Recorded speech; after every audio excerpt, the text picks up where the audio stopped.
पति की प्रॉपर्टी और हिस्से की रात, जब चुप गई पिंकी की बात, पत्थर दिल पति का पथरीला प्रहार, मांगी औलाद मिली मौत।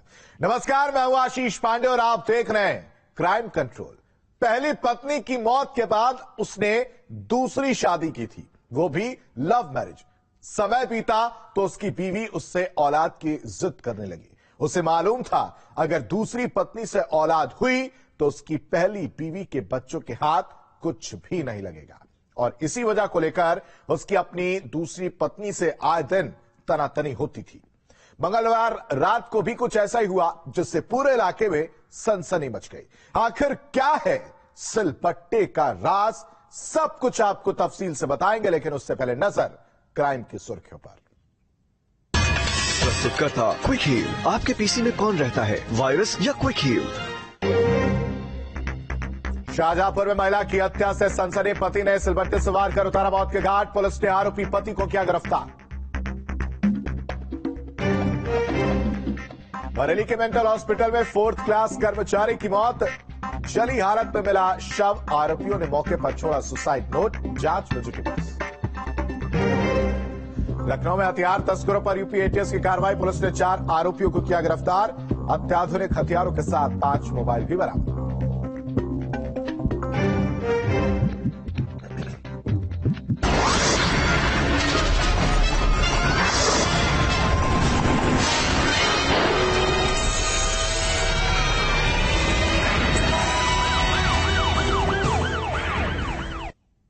शादी के बाद बच्चे नहीं हुए तो लोगों ने बांझ बोलना शुरू कर दिया। इसके बाद पिंकी ने अपने पति हरिकांत से कई बार इस पर बात की, लेकिन वो उसकी बात को टालता रहा। बताया जा रहा है कि हरिकांत अपनी पत्नी पिंकी का कई बार गर्भपात भी करा चुका था। उसे शक था कि अगर पिंकी गर्भवती हो गई तो उसकी पहली पत्नी के बच्चों का क्या होगा। वो समझता था कि पिंकी के बच्चे होने पर उसकी प्रॉपर्टी पिंकी के बच्चों में बंट जाएगी और इसकी पहली पत्नी जिसकी मौत हो चुकी थी, उसके बेटों के हाथ खाली रहेंगे। लेकिन होने को कुछ और मंजूर था। मंगलवार रात बेड पर पिंकी की हरिकांत से तीखी नोकझोंक हुई। फिर अंधेरी रात में जो कुछ हुआ वो वाकई खौफनाक था।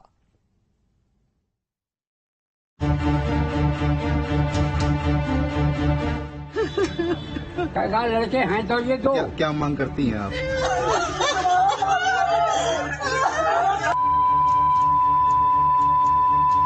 मां बनना चाहती थी महिला। प्रॉपर्टी डीलर पति करता था इनकार। वो सुनती थी बांझ होने का ताना। मांगी औलाद मिली मौत। दूसरी पत्नी मां बनना चाहती थी, लेकिन प्रॉपर्टी डीलर पति इनकार करता रहा।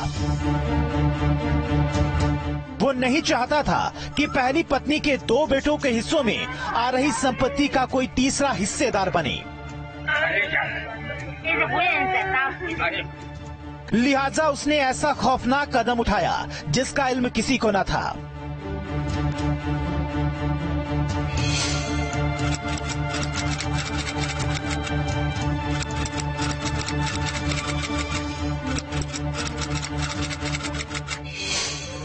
शाहजहांपुर के सेरामऊ दक्षिणी थाना इलाके के चौहानपुर गांव में एक शख्स हरिकांत त्रिपाठी ने सोमवार रात ऐसा खौफनाक खूनी खेल खेला जिससे पूरे इलाके में सनसनी मच गई।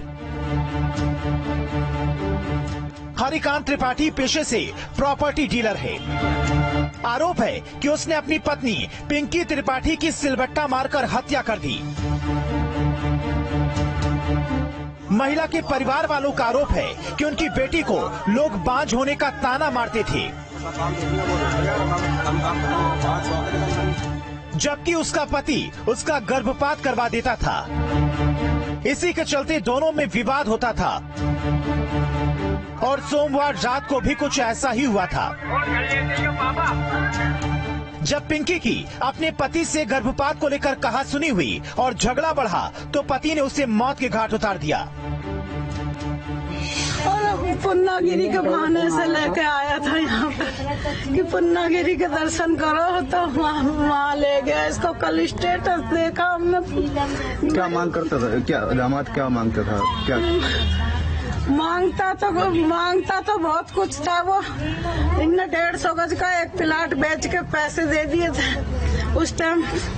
वो भी हमारे नहीं दिए उसने। वो मांगती थी, कहती थी बेटी क्या कहती थी? क्या बेटी कहती थी कि पैसे दे दो, मेरी बहन की शादी जो अभी आप बता रही ना कि गर्भपात करा दिया था, क्या हुआ था? बच्चे के लिए कहती थी कि मेरे बच्चे का, सब मेरे को कहते हैं कि बच्चे नहीं होते, बांझ कहते हैं, मेरे क्यों नहीं बच्चे होने देते, तुम मार मार के उसका गर्भपात करवा देता था। कितनी बार कराया आपसे? 3 दफे करवाया था उसको। पुलिस अधीक्षक एस आनंद का कहना है कि पिंकी त्रिपाठी नाम की महिला का शव उसके घर में लहूलुहान हालत में पड़ा था। आरोपी हरिकांत त्रिपाठी की पहली पत्नी से 2 लड़के हैं और पहली पत्नी की मौत के बाद उसने पिंकी से लव मैरिज की थी।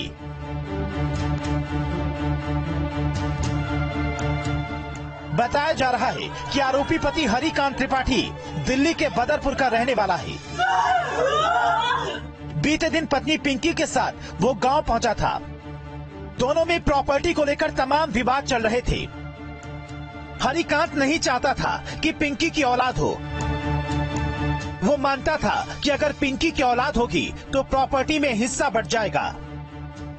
आज सुबह थाना सेरामऊ दक्षिणी में ये सूचना प्राप्त हुई थी कि चौनापुर गांव में एक महिला जिसका नाम पिंकी त्रिपाठी है, कल ही रात में अपने पति हरिकांत त्रिपाठी के साथ बाहर से आई थी और उसका शव, रक्त रंजित शव उनके कमरे में ही पड़ा है। तो इस सूचना पे तत्काल वहां थाना प्रभारी, इसके बाद सीओ एसपी सिटी और मेरे द्वारा भी घटनास्थल का निरीक्षण किया गया। इस संबंध में मृतका जो पिंकी त्रिपाठी हैं, इनके भाई विनीत पांडे द्वारा एक दरखास्त दी गई, जिसमें उनके द्वारा ये जो इसका पति है मृतका का हरिकांत त्रिपाठी और उसके दोनों बेटे जो पहली पत्नी से थे, ये उसकी दूसरी पत्नी थी जो मृतका है, उनको नामजद किया गया। और उसका कारण ये बताया गया कि ये जो हरिकांत त्रिपाठी हैं, ये वर्तमान में दिल्ली में थाना बदरपुर क्षेत्र में रहते हैं, मोहल्ला मोलक वन में। पहले तो हरिकांत त्रिपाठी ने पुलिस को गुमराह किया और वारदात वाले दिन लूट की झूठी कहानी रची। लेकिन जब पुलिस ने उससे सख्ती से पूछताछ की तो वो पुलिस के सवालों का जवाब नहीं दे सका, जिसके बाद पुलिस ने परिजनों की तहरीर के बाद उसे हिरासत में ले लिया। इनके द्वारा बताया गया कि प्रॉपर्टी के तमाम ऐसे डिस्प्यूट्स थे जिनके कारण से इसके पति द्वारा इनके बहन की हत्या कर दी गई। और उसमें जो साइंटिफिक एविडेंसेस हैं वो सारे कलेक्ट किए गए और इस बात को पुष्ट प्रमाण मिलते हैं कि इनके पति के द्वारा ही अपनी पत्नी की हत्या की, हरिकांत त्रिपाठी द्वारा ही हत्या की गई है। इसको हरिकांत त्रिपाठी को हिरासत में लेकर पूछताछ की जा रही है और तदनुसार अगली वैधानिक कार्रवाई की जाएगी। फिलहाल पिंकी के कत्ल की वारदात ने सभी को हैरान कर दिया। ये वही पिंकी थी जो हरिकांत से शादी करने के लिए अपने माँ बाप के प्यार को ठुकराकर हरिकांत के साथ घर बसाने चली गई थी।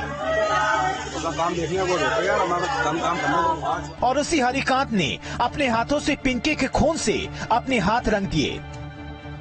क्राइम कंट्रोल के लिए शाहजहांपुर से रामविलास के साथ team news state.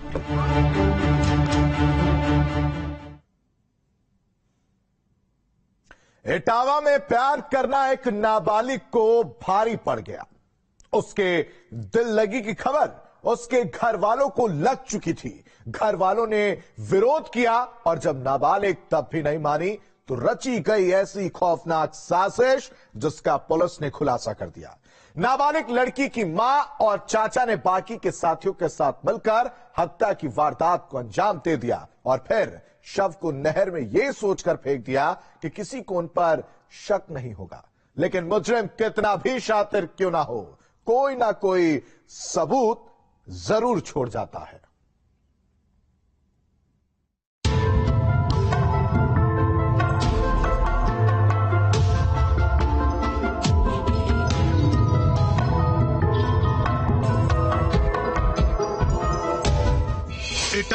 Horror killing.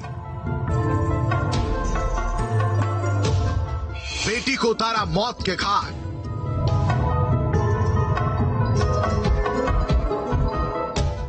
Police ने किया खुलासा। थाने में खड़े जिन लोगों को आप देख रहे हैं, इन पर अपनी बेटी की हत्या का संगीन इल्जाम लगा है।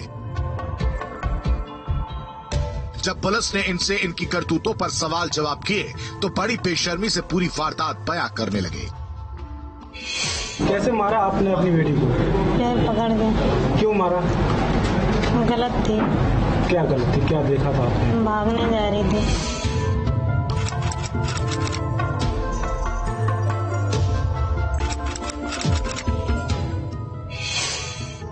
इटावा में 13 अप्रैल को नहर से नाबालिग लड़की की लाश मिली थी, जिसका थाना जसवंत नगर पुलिस ने चौंकाने वाला खुलासा किया है। दरअसल नाबालिग लड़की के हत्यारे कोई और नहीं बल्कि उसी के परिवार के लोग थे। पुलिस ने तफ्तीश में पाया कि परिवार के लोग अपनी ही बेटी के प्रेम प्रसंग से नाराज थे और झूठी शान की खातिर उन्होंने अपनी नाबालिग बेटी की हत्या कर दी और उसकी लाश को नहर में फेंक दिया। सुनिए थाने में पुलिस की गिरफ्त में खड़ी नाबालिग की मां का कबूलनामा। कैसे मारा आपने अपनी बेटी को? पैर पकड़ के। क्यों मारा? गलत थी। क्या गलत थी? क्या देखा था आपने? भागने जा रही थी। भागने जा रही थी। आपकी बेटी थी, आपको रहम नहीं आया अपनी बिटिया पे? आया फिर तो भी मार दी। क्यों मार दिया फिर आगे? भाग जाती थी बार बार। सुना आपने कैसे एक मां अपनी बेटी की जान की दुश्मन बन सकती है। इस सनसनीखेज वारदात में सिर्फ मां ही आरोपी नहीं है बल्कि नाबालिग लड़की की हत्या की साजिश में उसके चाचा और अन्य लोग भी शामिल थे। आरोपी परिजनों के मुताबिक उनकी लड़की दिल्ली गई थी, जहां उसकी युवक से दोस्ती हो गई। फिर दोनों आपस में बात करने लगे और दोनों का प्यार परवान चढ़ने लगा। इसकी भनक परिवार के लोगों को लग गई, जिसके बाद परिजनों ने नाबालिग लड़की को इटावा बुला लिया और हद तो तब हो गई लड़की के दोस्त इटावा तक उससे मिलने आने लगे। परिवार के लोगों ने एक ऐसी खौफनाक साजिश रची जिससे पूरे इलाके में हड़कंप मच गया। सुनिए कैसे नाबालिग के चाचा पूरी वारदात को पुलिस के सामने तफसील से बता रहे हैं। वो लड़कों से प्यार करती थी और भागना चाहती थी घर से। दिल्ली में एक बार चली गई थी, दिल्ली में मिल गई थी मॉडल टाउन थाने से। यहाँ फिर वो लड़के यहाँ भी आने लगे तो भाभी बोली बेटा ऐसे तो धज्जियाँ उड़ती रहेंगी, इसकी बदनामी कितनी हो रही है, कैसे खत्म करते हो। तो मैंने कहा तो आप मेरे साथ रहे हो तो ये घर के अकेले हम नहीं करते। फिर क्या हुआ? मैंने और भाभी ने दोनों ने मिलकर मार दिया। कैसे प्लान बनाया आप लोगों ने पूरी? वो लेटी थी, उस समय मैंने उसको गला पकड़ के दबा दिया, भाभी ने पैर पकड़ दिए और थोड़ा सा कपड़ा लगा दिया था मुंह में।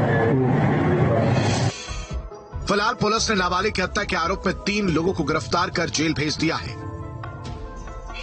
थाना क्षेत्र जसवंत नगर में भतौरा नहर पुल के नीचे 13 अप्रैल को एक महिला की डेड बॉडी प्राप्त होने की सूचना थाना पुलिस को मिली थी। थाना पुलिस द्वारा उक्त डेड बॉडी को निकाला गया। उस समय पहचान नहीं हो सकी थी और ऐसा प्रतीत हो रहा था कि उनकी उम्र भी कम है, नाबालिग हैं। उनका पोस्टमार्टम कराया गया। पोस्टमार्टम में स्ट्रैंगुलेशन आया। काफ़ी दिनों तक जब पहचान हो गई तो काफी दिनों तक उनके परिजनों ने कोई उस पर अभियोग पंजीकृत कराने में मना कर दिया। इटावा में हुई हॉरर किलिंग की वारदात से इलाके के लोग सकते में हैं। आखिर कैसे लोग झूठी शान की खातिर अपनों की जान के दुश्मन बन जाते हैं। क्राइम कंट्रोल के लिए इटावा से अन्नू चौरसिया के साथ team news state. Crime control में अब बात बरेली की, जहां के मेंटल हॉस्पिटल में मंगलवार रात एक लाश मिली। लाश किसी और की नहीं बल्कि हॉस्पिटल में काम करने वाले महेश की थी, जो मरीजों के कपड़े सिलता था। लेकिन मंगलवार रात परिजनों और अस्पताल के कर्मचारियों ने जब स्टोर का दरवाजा खोला तो मंजर बेहद खौफनाक था। महेश की जली हुई लाश पड़ी थी और शव के पास में रस्सियां थीं। ऐसे में सवाल कई हैं, आखिर जिस कमरे में महेश की लाश मिली उस कमरा नंबर 6 का रहस्य क्या था और वो कौन लोग थे जिन्होंने महेश के हाथ पैर बांधे थे? देखिए।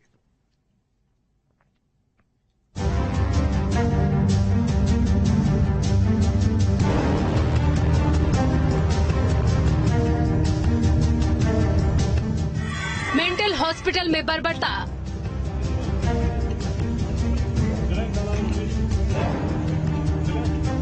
जली हुई मिली लाश।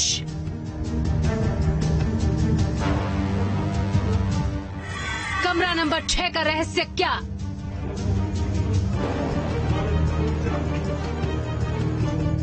कर्मचारी के हाथ पैर किसने बांधे?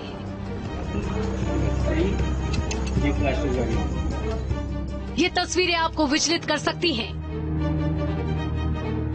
परेशान कर सकती हैं और सोचने को मजबूर कर सकती हैं, क्योंकि जो इस शख्स के साथ हुआ वो वाकई हैरान कर देने वाला है। मेंटल हॉस्पिटल के कमरा नंबर 6 में सोमवार रात ऐसी खौफनाक वारदात को अंजाम दिया गया जिसे जानकर आप सिहर उठेंगे।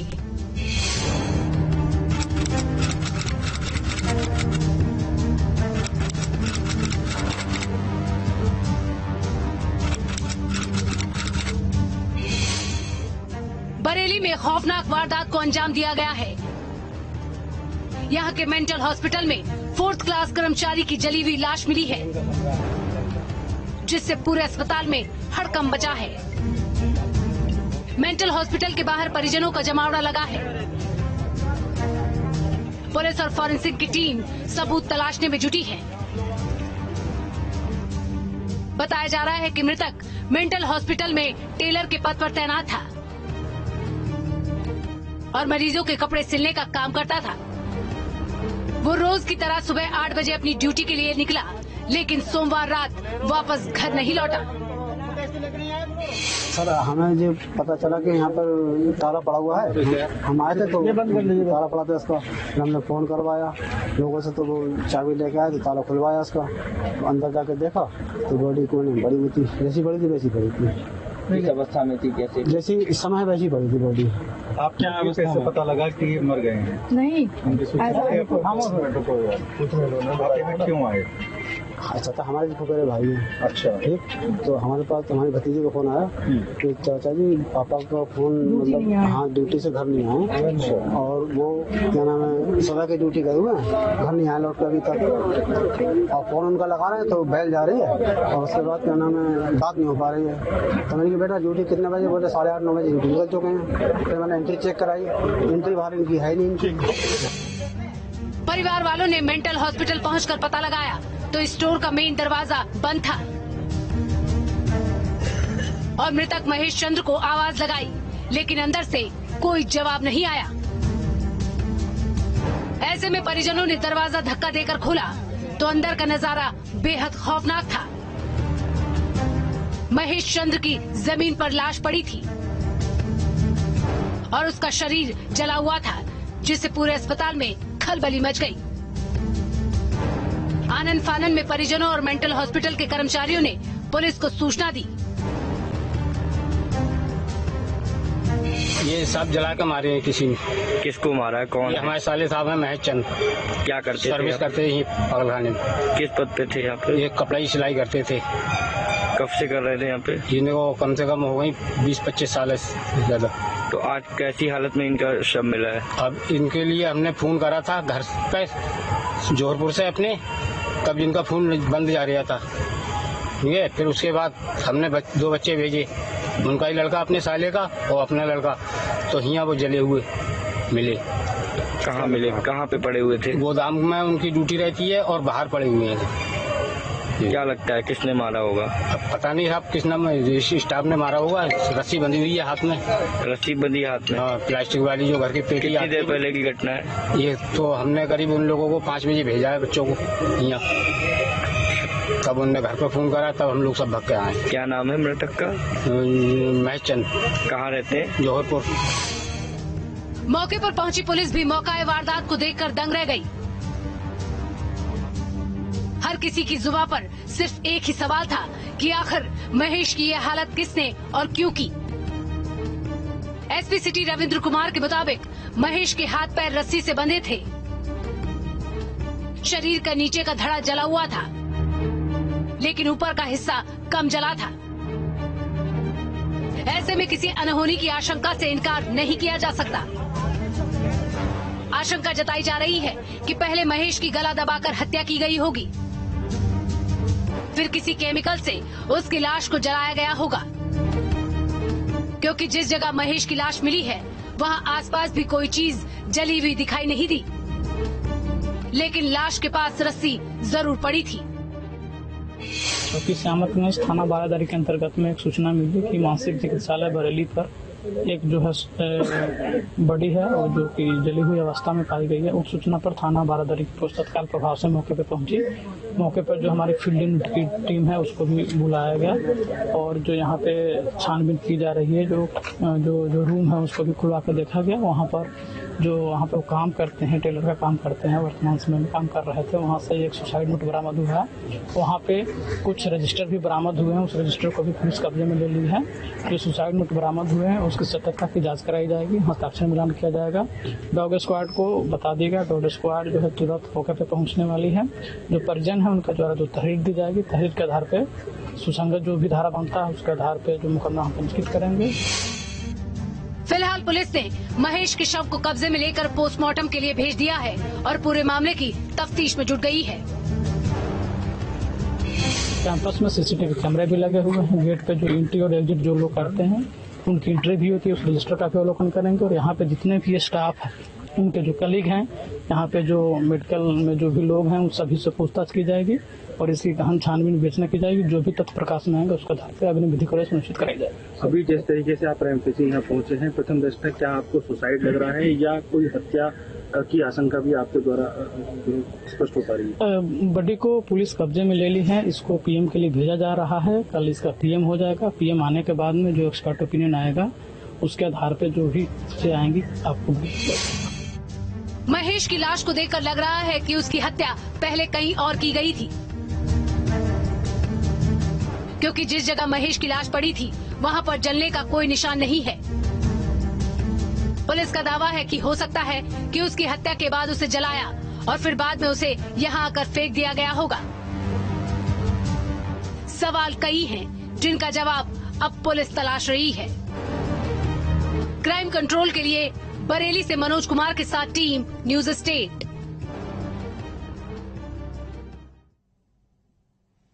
क्राइम कंट्रोल में अभी के लिए बस इतना है, लेकिन हमारी आपसे अपील, सतर्क रहें, सावधान रहें, अपने आसपास रहने वाले हर उस शख्स पर नजर रखें जो संदिग्ध लगे, ताकि कहीं कोई अनहोनी आपके दरवाजे पर दस्तक ना दे सके। नमस्कार।